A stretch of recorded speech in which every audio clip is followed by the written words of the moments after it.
Hello students, welcome to temple. This is your mentor Sarvesh. आज हम लोग पढ़ेंगे motion with the help of graph.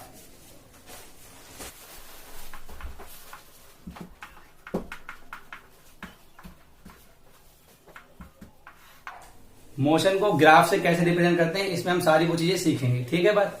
तो पहली चीज, उससे रिप्रेजेंट करने से पहले सीख लेते हैं कुछ बेसिक फॉर्मूलाज। ध्यान से देखने का प्रयत्न करें। पहली चीज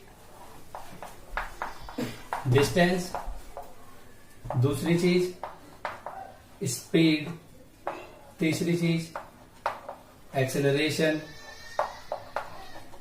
चौथी चीज टाइम। इन चारों का आपस में कैसे रिलेशन होगा और कैसे रिलेट करके इनका ग्राफ बना सकते हैं, वो सारे आज हम इसमें देखेंगे। क्लियर है बात? तो पहला स्टेप देखते हैं। अगर बात करी जाए डिस्टेंस, स्पीड और टाइम की, तो हमने एक फॉर्मूला सीखा था सिंपल सा, speed equal to distance over time. लिख लिया सबने? ठीक है। इसमें हमें दो चीजें दिखाई दे रही हैं, एक स्पीड और एक डिस्टेंस, जिसके बारे में हमें मेनली पढ़ना है। तो पहली चीज देखते हैं स्पीड। स्पीड के लिए जैसा कि हम देख रहे हैं, स्पीड निकालने के लिए हमें दो चीजों की आवश्यकता है, डिस्टेंस और टाइम की। तो हम एक ग्राफ बना के देखते हैं जो कि होगा डिस्टेंस और टाइम का। डिस्टेंस को हम कैपिटल डी से नोट कर रहे हैं और टाइम को स्मॉल टी से।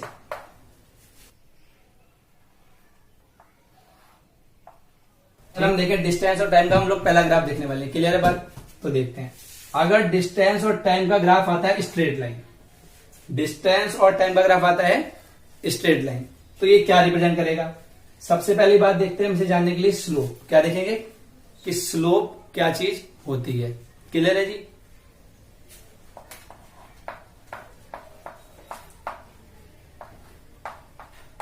स्लोप का बेसिकली मीनिंग देखा जाएगा तो हिंदी में अर्थ होता है उसका ढाल, कि कितने ढलान है। हमने देखा है कि स्लाइड, जितना ज्यादा स्लोप होगा उतना ज्यादा खतरनाक स्लाइड बनेगा। जैसे कि जानने का प्रयास कीजिए, अगर ये जमीन है और मान लेते हैं इसका एंगल 30 डिग्री है, यहां पर ये हमारा ग्राउंड है और ये हमारी स्लाइड है, 30 डिग्री एंगल है, तो इस स्लाइड थोड़ी कम खौफनाक होगी। और जैसे जैसे ये एंगल बढ़ता चला जाएगा वैसे ही हम देखेंगे स्लाइड ज्यादा खतरनाक होती चली जाती है। इस स्लोप को निकालने के लिए हमने एक तरीका सीखा है, बहुत सिंपल सा, जिसे हम सिंपली जरूर कर सकते हैं y2 minus y1 over x2 minus x1। y और x से हम लोग भली भांति परिचित हैं। y हमारी y एक्सिस के कोऑर्डिनेट्स होते हैं और x वाले x एक्सिस के, जिन्हें सिंपली हम एब्सिसा कहते थे और उन्हें ऑर्डिनेट। और अगर दोनों साथ में आते तो हम क्या बोलते थे उन दोनों को? कोऑर्डिनेट। क्लियर है बात? अब देखते हैं आगे। अगर हमें इस ग्राफ का स्लोप निकालना है तो पहली चीज ध्यान से देखने का प्रयास करते हैं। जैसा कि हम लोग देख सकते हैं, अगर हम इस ग्राफ का स्लोप निकालेंगे तो हमने y एक्सिस पर रखा है डिस्टेंस को, तो इस नाते ऊपर क्या आ जाएगा हमारा? डिस्टेंस। और अगर देखा जाए x एक्सिस पर तो हमने वहां पर पुट करा है टाइम को। क्लियर है बात? तो नीचे क्या आ जाएगा? टाइम। तो जैसा कि हम लोग देख सकते हैं कि हमने अभी अभी ऊपर एक फॉर्मूला देखा था, डिस्टेंस अपॉन टाइम, जो कि क्या रिप्रेजेंट करता है? स्पीड को। तो अगर हम देखें dt ग्राफ है, डिस्टेंस वर्सेस टाइम का ग्राफ है, तो उसका स्लोप हमें क्या दे रहा है? स्पीड। मतलब अगर हमें कभी भी डिस्टेंस और टाइम का ग्राफ मिले और हमें उससे स्पीड फाइंड करनी हो तो उस ग्राफ का हमें जस्ट क्या फाइंड करना है? बस स्लोप। आगे देखते हैं कि डिस्टेंस और टाइम का जो ग्राफ है उसका स्लोप क्या रिप्रेजेंट कर रहा है? स्पीड। अब देखते हैं एक और क्वांटिटी, स्पीड वर्सेस टाइम का, कि स्पीड और टाइम का ग्राफ क्या रिप्रेजेंट करने वाला है।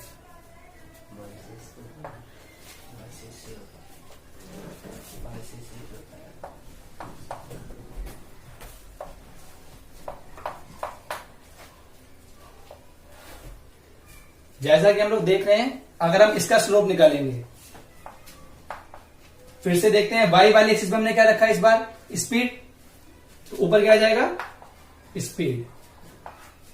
और x वाली एक्सिस में हमने क्या रखा है? टाइम। तो नीचे क्या आने वाला है? टाइम। हमने देखा कि इसका स्लोप क्या है, स्पीड वर्सेस टाइम, जो कि क्या रिप्रेजेंट करता है, एक्सेलरेशन को।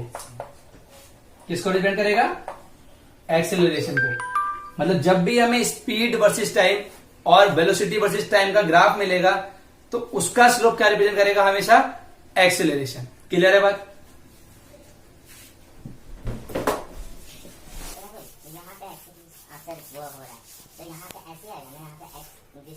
जैसा कि अभी हमने देखा कि स्पीड वर्सेस टाइम के ग्राफ का जो स्लोप था वो एक्सेलरेशन को रिप्रेजेंट कर रहा था।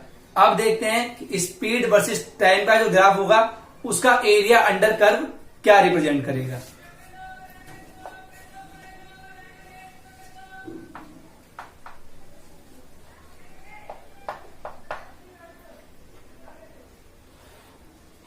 फिर से हमने एक ग्राफ बना दिया। अब इसमें देखने का प्रयास करते हैं। जैसा कि आप लोग देख रहे होंगे कि एक कर्व की लाइन जा रही है। एक बार वापस अपने पुराने वाले फॉर्मूले पे चलते हैं, जो हमने देखा था, स्पीड बराबर डिस्टेंस ओवर टाइम। अगर देखने का प्रयास करें तो हमें दिख रहा है कि टाइम इसके डिवीजन में चल रहा है अभी। तो जब ये लेफ्ट हैंड साइड में आएगा तो इसके मल्टीप्लीकेशन में आ जाएगा, तो उससे हमें एक नया फॉर्मूला मिल जाएगा जो कि होगा डिस्टेंस बराबर स्पीड इंटू टाइम। इससे पहले तक, अभी जब तक हम स्लोप निकाल रहे थे तो हमने उसमें देखा हम y बाई एक्स कर देते थे। सिंपली हम देखते थे कि y एक्सिस पर क्या है और x एक्सिस पर क्या रखा हुआ है, तो हम y वाली क्वांटिटी को x वाली क्वांटिटी से डिवाइड करके स्लोप निकाल लेते थे। बट हम एरिया में सिंपली जानते हैं, जब भी हमें एरिया निकालना होता है तो दो क्वांटिटी की मल्टीप्लाई करनी पड़ती है। जैसे कि अगर हमें रेक्टेंगल का एरिया निकालना है तो हम क्या करेंगे, लेंथ इंटू ब्रेथ। ट्रायंगल का निकालना है तो 1/2 बेस इंटू हाइट। हमेशा मल्टीप्लाई करनी ही पड़ेगी।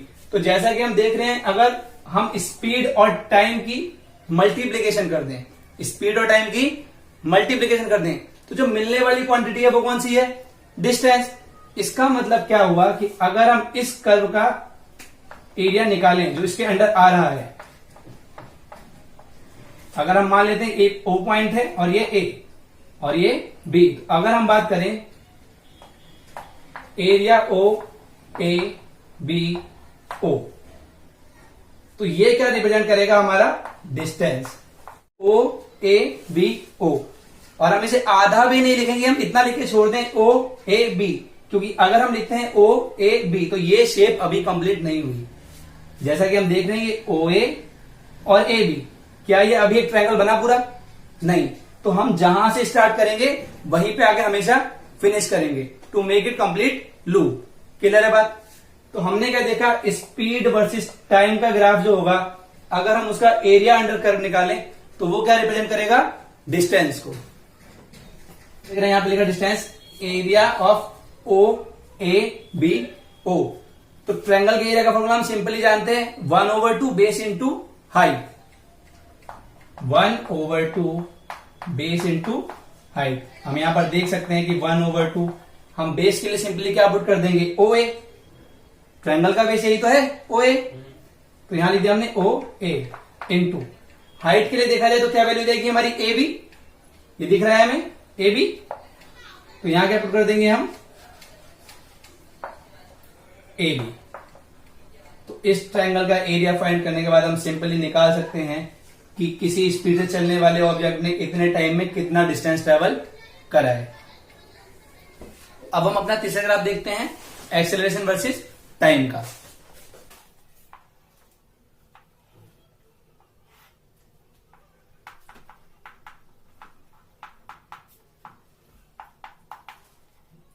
तो अब देखते हैं फॉर्मूला जो हम पहले रिवाइज कर चुके हैं, उसी को देखना प्रयास करते हैं।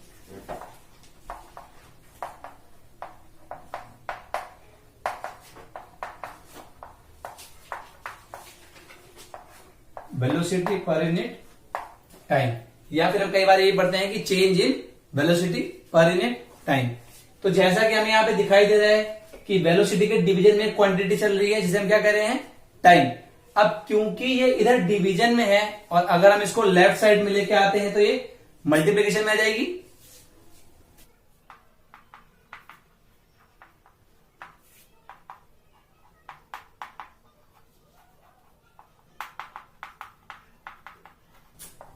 अब जैसा कि हमने पहले ग्राफ में भी देखा था कि यहां पर अगर हम देखें एक्सेलरेशन और टाइम, ये y एक्सिस पर जा रहा है और ये x एक्सिस पर, इन दोनों की मल्टीप्लीकेशन हो रही है। अभी हमने सीखा मल्टीप्लीकेशन का मतलब क्या है, एरिया अंडर कर्व। इन दोनों की मल्टीप्लीकेशन होने के बाद हमें जो नई क्वांटिटी मिल रही है वो क्या मिल रही है, वेलोसिटी, या फिर हम उसे स्पीड भी कह सकते हैं। तो सिंपली इसका मीनिंग ये हुआ कि अगर हम एक्सेलरेशन वर्सेस टाइम के ग्राफ का एरिया अंडर कर्व निकालेंगे तो उससे हमें क्या मिलेगा, वेलोसिटी और स्पीड। तो देखते हैं, इस पॉइंट का मार्क करते हैं हम O मार्क, A मार्क और B मार्क। तो अगर हम इसका एरिया निकालने के लिए जाएंगे तो हम लिख सकते हैं velocity equal to area of OABO। अब तक आप ये समझ गए होंगे OABO क्यों लिखा जा रहा है, क्योंकि अगर लास्ट में ये O नहीं लिखा तो ये लूप कंप्लीट नहीं होगा। अगेन हम देख रहे हैं एक ट्रायंगल बन रहा है, इसकी कुछ बेस है और कुछ हाइट।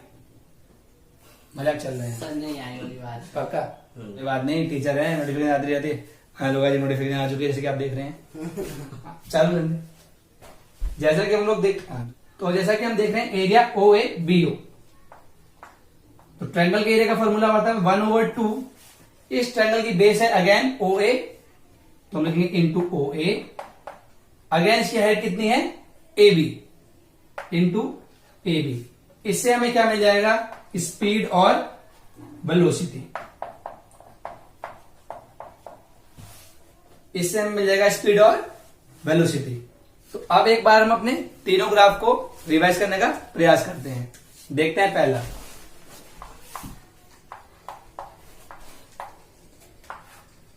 जब हमने डिस्टेंस वर्सेस टाइम का ग्राफ बनाया तो हमने देखा कि इस ग्राफ का जो स्लोप था वो रिप्रेजेंट कर रहा था स्पीड को। उसके बाद हमने दूसरा ग्राफ बनाया v वर्सेस t, या फिर स्पीड वर्सेस टाइम का।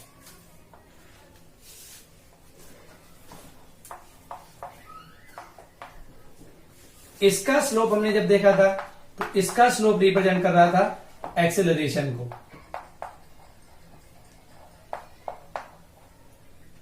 बट हमने इस ग्राफ में एक बात और देखी कि स्लोप के साथ साथ इसमें एरिया अंडर कर्व भी आया था। तो इसका एरिया क्या रिप्रेजेंट कर रहा था, तो इसका एरिया रिप्रेजेंट कर रहा था डिस्टेंस को।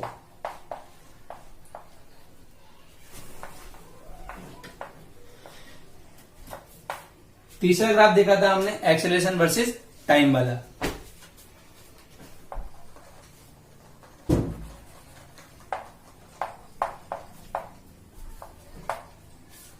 हमने देखा इस ग्राफ में कोई भी स्लोप नहीं था।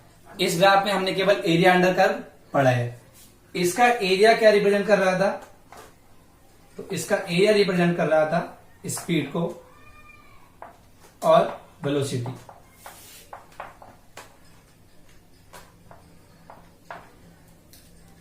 इन तीनों ग्राफ में एक कॉमन चीज देखने वाली ये है, सबसे पहले हमने पढ़ा है डिस्टेंस के बारे में, तो हम देखते हैं डिस्टेंस।